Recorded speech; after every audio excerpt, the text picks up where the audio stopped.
আমাদের দেশে নুডলস মানে বিকেলের হালকা জলখাবার বা ঝটপট মেহমানদারির সহজ মাধ্যম। কিন্তু কখনো কি ভেবে দেখেছেন চীন দেশের মানুষের কাছে এই নুডলস শুধু কোনো সাধারণ ফাস্টফুড নয়, বরং তাদের দৈনন্দিন জীবন, সংস্কৃতি এবং হাজার বছরের ইতিহাসের এক অবিচ্ছেদ্য অংশ।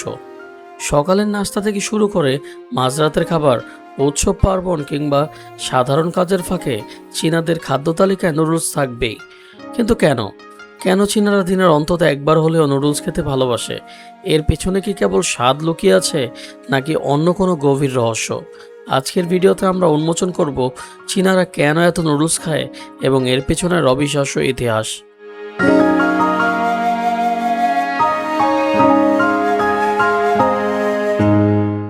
চীনাদের নুডলস প্রেমের পেছনে প্রথম ও প্রধান কারণ হলো এর হাজার বছরের পুরনো ইতিহাস। চীনের নুডলসের ইতিহাস আজ থেকে 200 বছর নয়, বরং 4000 বছরেরও পুরানো। 2005 সালে প্রত্নতাত্ত্বিক উত্তর চীনের লাজিয়া নামের একটি প্রাচীন স্থানে 4000 বছর পুরনোর একটি মাটির পাত্র খুঁজে পান, যার ভেতরে অক্ষত অবস্থায় পেঁচানো নুডলস পাওয়া গিয়েছিল। এর থেকে প্রমাণিত হয় ইতালি বা অন্য কোনো দেশে নয়, বরং চীনের মাটিতেই নুডলসের জন্ম হয়েছিল।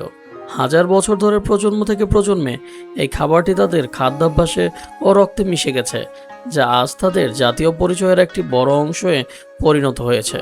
চীনাদের নুডলস খাওয়ার পেছনে একটি বড় ভৌগোলিক কারণ রয়েছে। চীনকে মূলত দুটি প্রধান জলবায়ু অঞ্চলে ভাগ করা যায়, উত্তর চীন এবং দক্ষিণ চীন। দক্ষিণ চীনে প্রচুর বৃষ্টিপাত হয় বলে সেখানে ধানের ফলন বেশি এবং সেখানকার মানুষ মূল খাবার ভাত। তবে উত্তর চীনের আবহাওয়া তুলনামূলক ঠান্ডা ও শুষ্ক, সেখানে ধানের চেয়ে গম এবং বাজরার চাষ অনেক ভালো হয়। প্রাচীনকালে উত্তর চীনের মানুষ গম থেকে আটা বানিয়ে তা দিয়ে রুটির বদলে দ্রুত ও সহজে খাওয়ার জন্য নুডলস তৈরি করা শেখে। ধীরে ধীরে এই গমের তৈরি নুডলস উত্তর চীন থেকে পুরো দেশ জুড়ে ছড়িয়ে পড়ে এবং চীনাদের প্রধান খাবারে রূপ নেয়।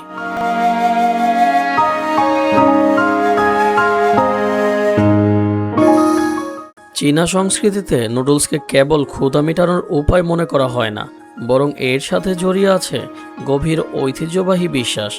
চীনে নুডলসের লম্বা আকৃতিকে দীর্ঘায়ু বা লম্বা জীবনের প্রতীক হিসেবে দেখা হয়। তাই চীনাদের জন্মদিনে, বিবাহবার্ষিকীতে কিংবা নতুন বছরের উৎসবে লংগেভিটি নুডলস বা দীর্ঘায়ু নুডলস পরিবেশন করা একটি অত্যন্ত পবিত্র নিয়ম। একটি মজার বিষয় হলো, চীনে জন্মদিনের নুডলস খাওয়ার সময় তা কামড়ে বা কেটে ছোট অশুভ বলে মনে করা হয়। তাদের বিশ্বাস, নুডলস যত না কেটে আস্ত খাওয়া যাবে, মানুষের জীবনও তত দীর্ঘ ও সুস্বাস্থ্যময় হবে। চীনারা নুডলস খেতে কখনো বিরক্ত হয় না, কারণ তাদের দেশে নুডলসের বৈচিত্র্য সীমাহীন। আপনি জেনে অবাক হবেন, চীনে হাজারেরও বেশি ভিন্ন ভিন্ন স্বাদের ও ধরনের নুডলস রয়েছে। কেবল গম নয়, চালের গুঁড়ো, মুগ ডাল, আলু এবং মিষ্টি আলুর স্টার্চ থেকেও সেখানে নুডলস তৈরি হয়। যেমন হাতে টেনে লম্বা করা লানঝৌয়ের বিখ্যাত লামিয়ান বেল্টের মতো চওড়া শানসির বিয়াং বিয়াং নুডলস, কিংবা সিচুয়ান প্রদেশের ঝাল ও মশলাযুক্ত দানদান নুডলস। প্রতিটি দেশেরই নিজস্ব গোপনীয় রেসিপি ও স্বাদ রয়েছে, যার কারণে তাদের খাবারের তালিকায় বৈচিত্র্যের কোনো অভাব হয় না। আমাদের দেশে নুডলস বলতে অনেকে ক্ষতিকর প্রক্রিয়াজাত বা প্যাকেটজাত ইনস্ট্যান্ট নুডলস বা অতিরিক্ত তেলে ভাজা স্ন্যাক বোঝেন। কিন্তু চীনে ঐতিহ্যবাহী নুডলস অত্যন্ত স্বাস্থ্যকর উপায়ে তৈরি করা হয়। তারা বেশিরভাগ সময়ে নুডলস তেলে না ভেজে পানির ভাপে বা ফুটন্ত স্যুপে সেদ্ধ করে খায়। তাছাড়া এক বাটি নুডলসের সাথে তারা প্রচুর পরিমাণে তাজা শাকসবজি, মাশরুম, ভেষজ উপাদান, ডিম এবং কয়েক ঘন্টা ধরে ফুটিয়ে তৈরি করা পুষ্টিকর হাড়ের স্যুপ ব্যবহার করে। ফলে তাদের নুডলস কেবলই সুস্বাদু হয় না, বরং তা হজম সহজে হয় এবং স্বাস্থ্যকর পুষ্টি উপাদানে ভরপুর থাকে।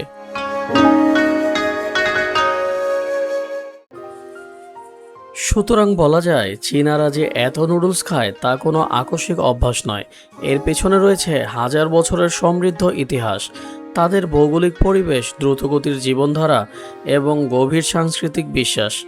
4000 বছর আগে জন্ম নেওয়া এই খাবারটি আজ কেবল চীনেই সীমাবদ্ধ নয়, বরং নুডলস পুরো পৃথিবীর মানুষের পছন্দের তালিকায় স্থান করে নিয়েছে। চীনাদের হাত ধরে আসা এই খাবারটি আজ বিশ্ব সংস্কৃতির এক অনন্য সেতু। আজকের এই তথ্যবহুল ভিডিওটি আপনার কেমন লাগলো? আপনি কি কখনো আসলে চাইনিজ স্টাইলে নুডলস ট্রাই করেছেন? আপনার প্রিয় নুডলসের নাম কমেন্ট বক্সে জানাতে ভুলবেন না। ভিডিওটি ভালো লাগলে লাইক দিন এবং আপনার বন্ধুদের সাথে শেয়ার করুন। ধন্যবাদ।